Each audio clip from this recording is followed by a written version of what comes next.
porque a gente abre o Você Bonita desta sexta com um assunto muito bacana e eu tenho certeza que você vai se identificar. A gente vai conversar um pouquinho sobre aquela sensação de ansiedade, de falta de confiança e que isso pode trazer muitos problemas. Será que você está passando por isso? Será que você está num momento aí de insegurança na sua vida e isso está gerando problemas ainda maiores? A gente vai conversar com o psicólogo e mestre em cognição humana, Fernando Elias José. Tudo bem? Seja bem-vindo! Quanto tempo? Como é que você está? E você? Que bom recebê-lo mais uma vez. Obrigada. 3 meses já, pois doutor. É. Passa muito rápido. Muito rápido. Olha, é impressionante que quando a gente fala aí de maternidade e tal, a gravidez tem os períodos, tem período que passa voando, o último mês é uma coisa que assim parece que não vai chegar nunca a hora de nascer. Tá todo mundo depois que aconteça e depois que nasce, meu Deus, o tempo voa. O neném já está com 3 meses, graças a Deus. E eu acho que isso acontece também com muita coisa na nossa vida e pode ter relação até com o nosso assunto de hoje. Com certeza, com certeza. A falta de confiança, a insegurança, a ansiedade em excesso por esses acontecimentos, tudo isso atrapalha o andamento da nossa vida? Sim, na verdade, na medida em que a pessoa é muito insegura, tem muitos medos, na verdade, né? E isso vai fazer com que ela gere ansiedade e essa ansiedade vai fazer com que ela, entre aspas, atropele as coisas do dia a dia e da vida dela como um todo. Né? Entendi. E aí isso vira uma grande bola de neve, né? E aí ela vai indo e aí, quando ela vê, ela está muito mal. E o que começou foi uma coisinha lá no início, né? Então você pode parar e pensar de repente, usando o exemplo da questão do bebê, quando vocês têm um bebê, eu sou uma boa mãe, esse pensamento pode transformar lá, daqui a 2, 3 meses, num grande problemaço onde você não se acha competente e capaz, né? Então são os medos que geram essas inseguranças. Sim. E essa ansiedade em excesso. Exatamente, são os medos. E muitas vezes as pessoas não se dão conta de quais medos elas têm realmente. E aí elas ficam tentando resolvê-los sem saber o que, ficam atirando no escuro. Eu sou inseguro, eu não gosto de falar em público. Mas por que você não gosta de falar em público? Eu sou inseguro, eu não sou capacitado. Ou aquela pessoa que também tem o outro contraponto, aquela pessoa que se demonstra muito corajosa, muito sabedora de si. O que tem por trás disso? Normalmente tem essa mesma insegurança, só que ele demonstra de um jeito diferente. Ele se defende de um jeito diferente. Entendi. Já demonstra que sabe muita coisa, que confia muito no taco. Isso pode ser também um excesso de insegurança. Isso é um excesso de insegurança, que é o que eu chamo normalmente do salto alto, né? Você entra lá, tô bem, tô feliz, tô tranquilo, chega lá mega seguro, de salto alto e acaba se arrebentando. E acaba caindo do salto. Acaba caindo do salto. Mas sabe o que eu ia te perguntar? Existem aí perfis de pessoas que tenham já aquela quedinha por serem pessoas mais ansiosas? Assim, isso é um perfil mesmo? Ou não? Todo mundo pode, em algum momento da vida, ter uma ansiedade em excesso e ter problemas com isso? Na verdade, a ansiedade é um transtorno de ansiedade que a gente chama e é neuroquímico. Então, não é questão de ter até podemos usar essa terminologia, ter uma quedinha, mas naturalmente as pessoas vão passar em algum momento por alguma crise de ansiedade. Seja fraca, forte, média, aí a gente pode estar medindo de um jeito diferente. Mas a ansiedade está ali, ou seja, é neuroquímico. Você está ali processando as coisas e muitas vezes fica se atropelando. Então, naturalmente, as pessoas, hoje, principalmente hoje em dia, nesse mundo corrido de excesso de informações, de competição, de estímulos, né? A gente pega crianças hoje mega estimuladas também, e aí isso tudo gera esse processo ansiogênico, e aí é onde a pessoa pode gerar mais medos, mais angústias e gerar mais sofrimentos em relação a isso. E é talvez um excesso até de cobrança. Sim. Que traz essa ansiedade, né, da pessoa. Não, estou me cobrando, a sociedade cobra que seja dessa maneira, então eu preciso ser melhor, eu preciso conseguir. Eu preciso, com certeza, estar dentro do contexto, eu tenho que ser melhor. Não precisa, eu preciso ser eu mesmo, né? É verdade. Esse é o esquema. Se eu me aceitar, se eu for eu mesmo, tá valendo. Perfeito. Agora, homens ou mulheres são mais ansiosos? A gente pode responder essa pergunta? Tecnicamente falando, eu acredito que deva ter alguma pesquisa especificamente em relação a isso, né? Mas esse dado é um dado que eu não tenho hoje aqui para te fornecer, mas eu te diria que com certeza, em função do mercado de trabalho, das coisas todas, é bem possível que o homem hoje esteja tendo crises mais de ansiedade sem percepção, né? Porque ele não vai perceber, porque ele é meio machão, entre aspas, né? Então, entendi, tem isso também. Eu não tenho nada, isso que eu estou sentindo não é nada. E quando você vê, a pessoa está numa crise de ansiedade muito grande, né? E o que pode levar a uma crise de ansiedade muito grande? como eu falei anteriormente, uma questão de um medo específico, Tá. né? Normalmente a pessoa tem medo de perder controle, ou seja, sobre a situação que está sendo envolvido ali e está sendo vivenciado. Em alguns momentos o medo da morte, ou seja, ela pode ter medo de morrer, então isso gera uma ansiedade. E o desconhecido como um todo, né? Tá. À medida em que você tem um desconhecido na sua frente, qual é a sensação que você tem? Você vai paralisar. E aí você não vai conseguir ir à frente, né? Você acredita que muitas pessoas também tenham problemas até ligados à alimentação, acabam ganhando muito peso por esse excesso de ansiedade e aí descontam na comida? Sim, sem dúvida. E metendo o bedelho onde eu não devo, mas já falando um pouquinho nesse sentido, tem alguns alimentos que geram ansiedade, né? Ou seja, sim, aquelas questões que estão que tem a cafeína, aqueles refrigerantes que tem cola, ou seja, algumas coisas em excesso vai te deixar mais ansioso no final do dia. Entendi. Lá no sul, por exemplo, o chimarrão, o chá. Que são estimulantes. Que são estimulantes, exatamente. Isso vai gerar uma ansiedade maior no final do dia se você usar ele em excesso, né? Olha que interessante, eu não sabia. Então, quem já está sentindo aí essa ansiedade e até uma falta de confiança, está um pouco agitado por causa disso, evitar alguns desses alimentos que estimulam ainda mais. Exatamente, evite o excesso desses alimentos porque com certeza eles vão atrapalhar e muito na ansiedade. Para a gente não chegar nesse extremo, o que a gente tem que fazer? Existem aí algumas regrinhas do nosso dia a dia? Sim, é super importante que a pessoa se observe, né? Porque ela vai ter situações onde vão ser situações reais que geradoras de ansiedade. Então ela não precisa se expor a essas situações que vão gerar ansiedade nela. Então quanto mais essa pessoa se conhecer, mais autocontrole ela vai ter sobre essa questão da ansiedade. Então, preste atenção naquilo que gera ansiedade, está gerando ansiedade. Não precisa assim, eu não me dei conta no primeiro momento, mas no segundo momento você viu que aquilo que você fez anteriormente gerou ansiedade. Então bota lá no caderninho, entre aspas, né? Isso aqui me gera ansiedade, né? E aí você vai listar, você vai ter clareza do que realmente te faz mal. É como se fosse uma alimentação que de repente te faz mal, um remédio, ou seja, você vai ter, só que aí os pensamentos que te geram essa sensação de desconforto. Perfeito. Na medida que você tem eles claros, automaticamente você vai ter condições de modificá-los. Isso é importante. Então, perceber quais são eles, né? É o ponto número 1. Número 1. E é legal colocar, então, listar mesmo, colocar no papel. Sim, não tem nada demais você poder expor... Acordar e fazer tal coisa me deixa ansiosa, ou me deixa chateada, né? Acordar angustiada. Em cima do horário, eu chego na aula, eu chego no trabalho super nervoso. Pô, então se organize, acorde um pouco mais cedo. Perfeito. Um exemplo básico, né?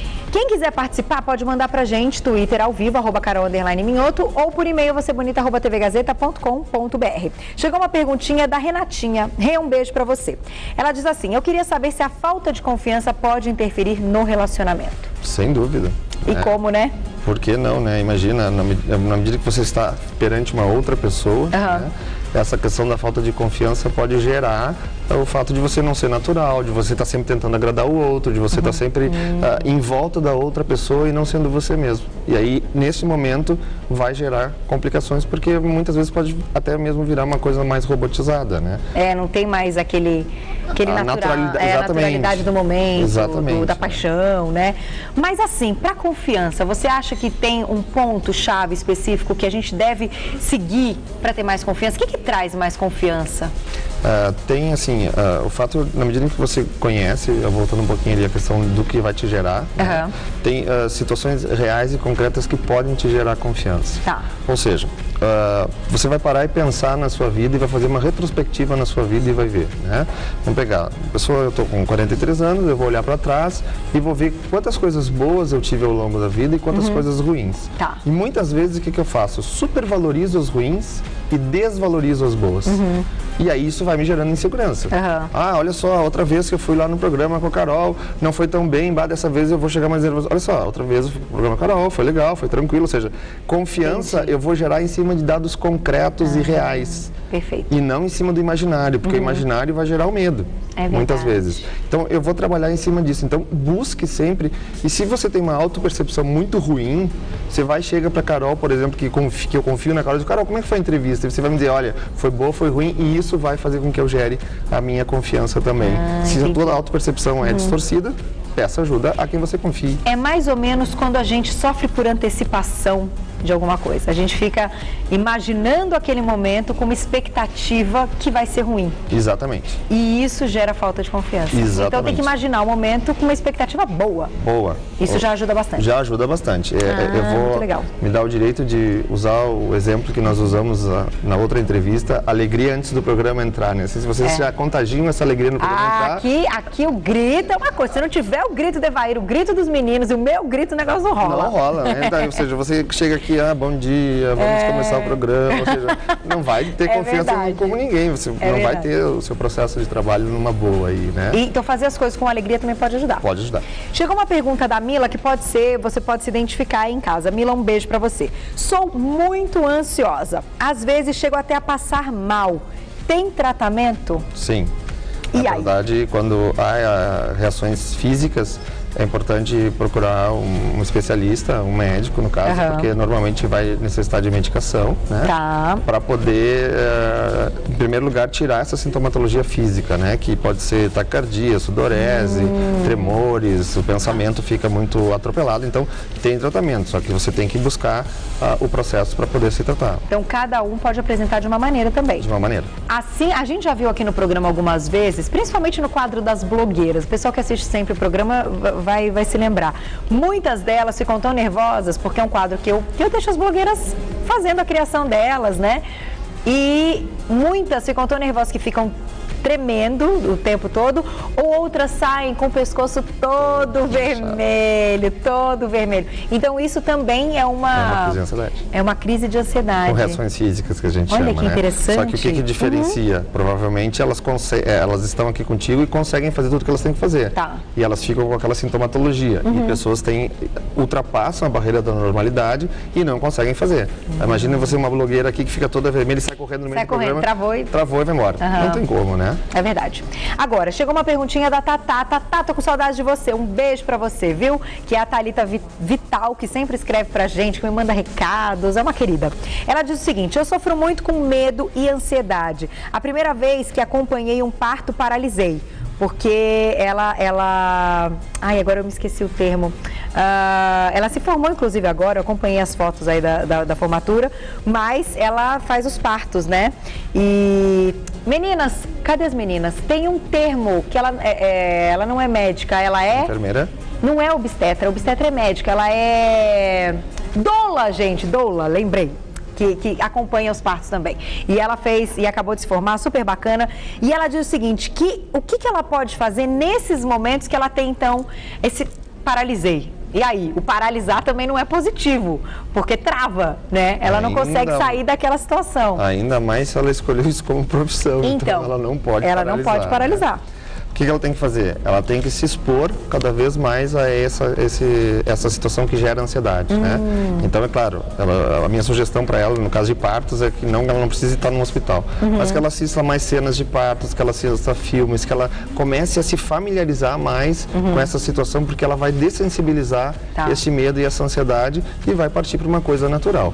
Agora, se isso acontecer em uma outra situação, se ela hoje se acostumou a isso, faz parte da profissão e do dia a dia dela, mas se em outra situação ela tem esse choque de paralisar numa crise de ansiedade, ou ela ou mesmo outras pessoas, o que a gente pode fazer? Tem alguma dica de respiração, assim, algum contato que a gente possa ter? Na verdade, identifica primeiro por quê, né, ou ali naquele momento, mas você pode trabalhar com a sua respiração de um jeito que vá, porque quando a gente está ansioso, a respiração ela fica mais curta, e aí eu vou ficando cada vez mais com uma respiração, por quê? Porque a informação do meu cérebro qual é?